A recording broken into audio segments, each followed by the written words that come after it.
Hey guys, and welcome back to my channel. So if you haven't been here before and clicked on it for this title, a little bit of background information, I'm not just some random girl talking about autism. I have a 6-year-old, or by the time you see this, 7-year-old brother who is autistic. He is what we call a non-verbal autistic, meaning sadly, even though he can speak and say words, here in the UK at least, because he can't say a significant amount of words and chooses not to say those words often, he is now still considered non-verbal. That is the situation. I am caring for my brother with my mom on a daily basis, so I do actually know a little bit of what I'm talking about. Obviously, I'm not a professional. If you think one of your friends or family members, your child has autism, please go to someone who is a professional, a specialist in this area. Go to your GP, ask for a referral, whatever you have to do, because I can only give you the facts that I have, which are on my iPhone and also from my experience.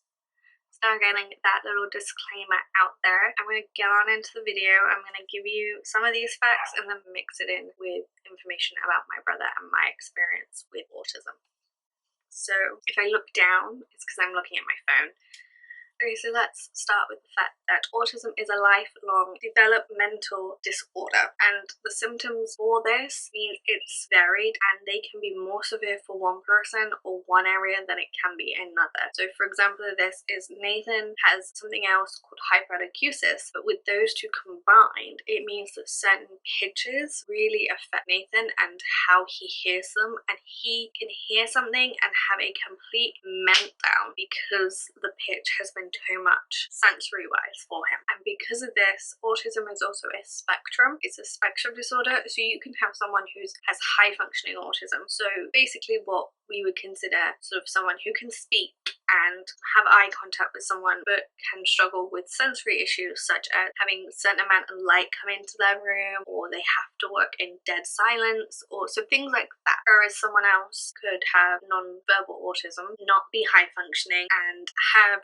can't keep eye contact, can't communicate without assistance of an iPad or sign language or things like this. They need other techniques to communicate because they can't process the world. They don't process the world the same as we do, and so that means they will struggle with language and social cues. So body language and eye contact and just looking down the lens of a camera will be difficult for somebody with autism. It isn't always, but it can be. Did you know that 1 in 100 children are diagnosed in the UK alone with autism? That means 700,000 people in the UK, just the UK, have autism. Just taking in that number for a minute. That's a lot of people. A lot of people. We all know at least 100 people. One of them per people could have autism, and we might not even know it because they found ways to be normal. Studies come up with different numbers depending on this, but what we do know is roughly 5 times the amount of boys have autism to females. Females do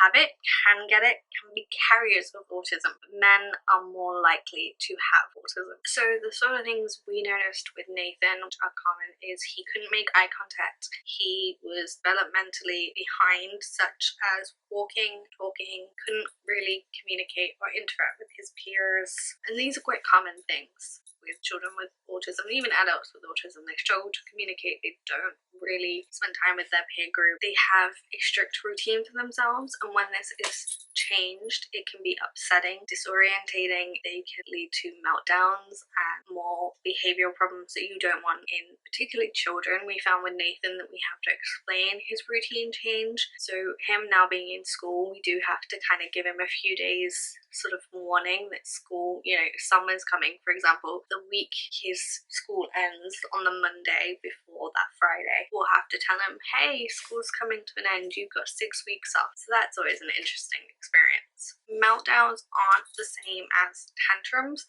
They look the same, but they're not the same. And I think this is something that parents with normal kids don't understand. They just, for example, we've had Nathan sit on the floor squealing to himself, covering his ears. That to him, and he's walked, say, a significant distance, and people then stare at him. And sometimes he's not doing that as a sort of I'm done. sometimes he's doing this as self-soothing, so stimming, but a lot of the time it's because he has walked into an environment he can't cope with, and then people stare at him. And Nathan is very aware, unusually aware, that people are looking at him, and it freaks him out more, and it leads to a harder meltdown for him, because he's then having to deal with us not just trying to help him calm down, hovering him, because we know they're looking, and so we have to try and protect him from those looks. And I don't think sometimes parents understand looking. We all do it, we all look, and I don't think we all understand that sometimes that has a negative effect. It doesn't always help a situation. And I've had comments from people telling me that I'm a bad young mum, that his autism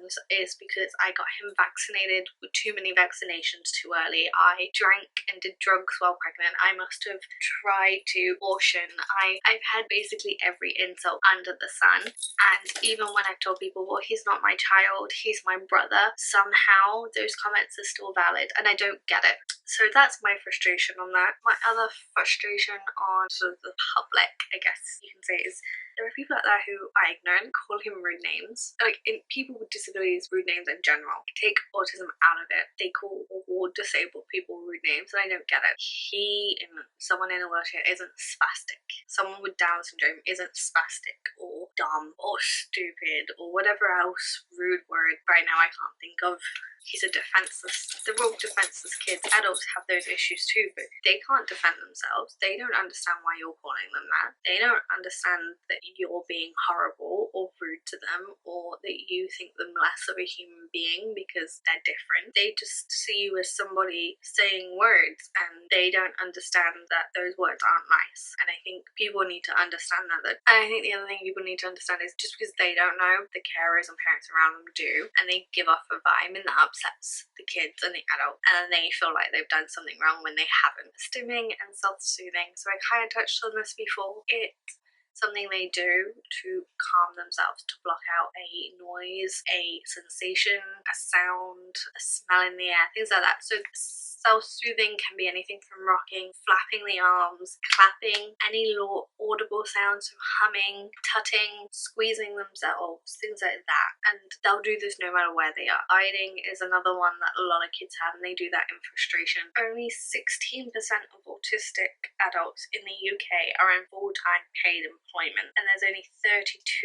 that are in some kind of paid, like part-time paid work. And I think this comes down to the fact there's a lack of understanding and a lack of support for not just the autistic person, but the family and those who support them in general. And this leads to an isolation, and it leads to people not knowing how to go out there and find a job, even when they're perfectly capable of one, or working around their challenges so that they can work and make an income and help society. And a lot of autistics and disabled people, that's what they want to do. They want to help society, they want to earn, they want to feel like they're doing their part. But because we have a lack of support as carers and disabled people, we can't, and we do feel isolated, and it is frustrating because caring for someone is a full-time job. It's not like I can go home. My work is at home, and it's a constant 24/7. I would love doing it, I wouldn't change that, but I think people just think I lounge at home when I don't.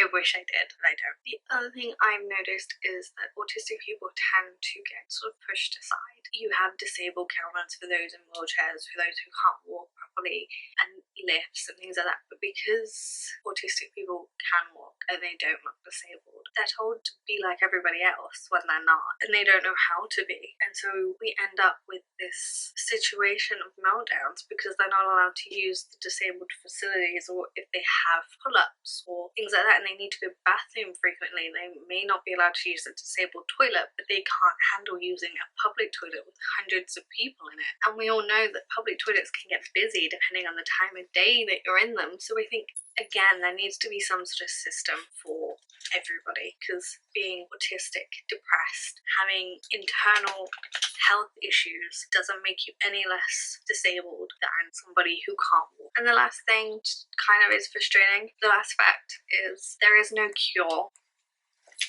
for autism, but ways to manage unwanted behaviour and help the person to be more independent.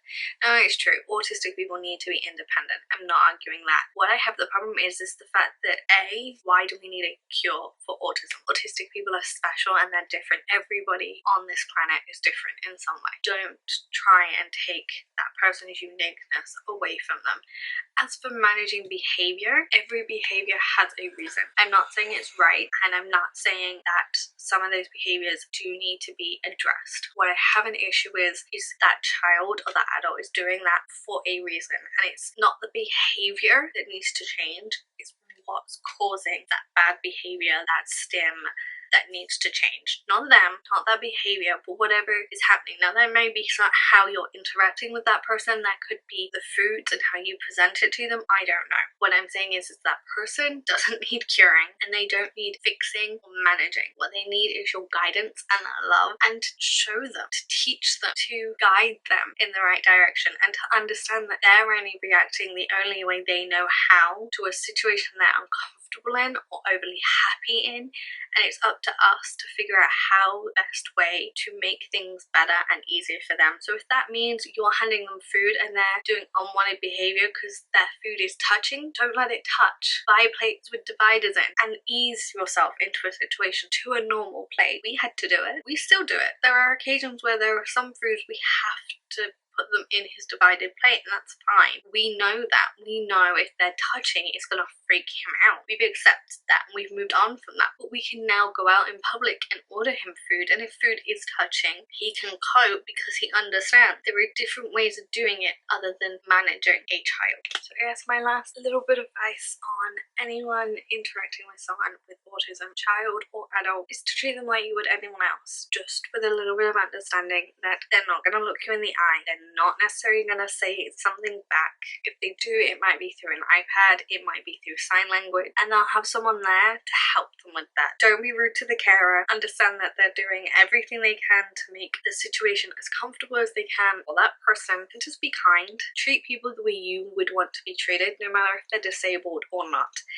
And that's the end of my rant informational video on autism. If you like this sort of video from me, give it a big thumbs up and comment that down below so that I know, so I can do some more research on multiple different disabilities or subjects you guys want me to do. So again, if you have a subject you want me to look into, leave it in the comments down below. Also, don't forget to hit the subscribe button as well as the bell, as that is how you get notified when I upload, which should be every Thursday and Sunday. And I will see you all in my next video. Bye!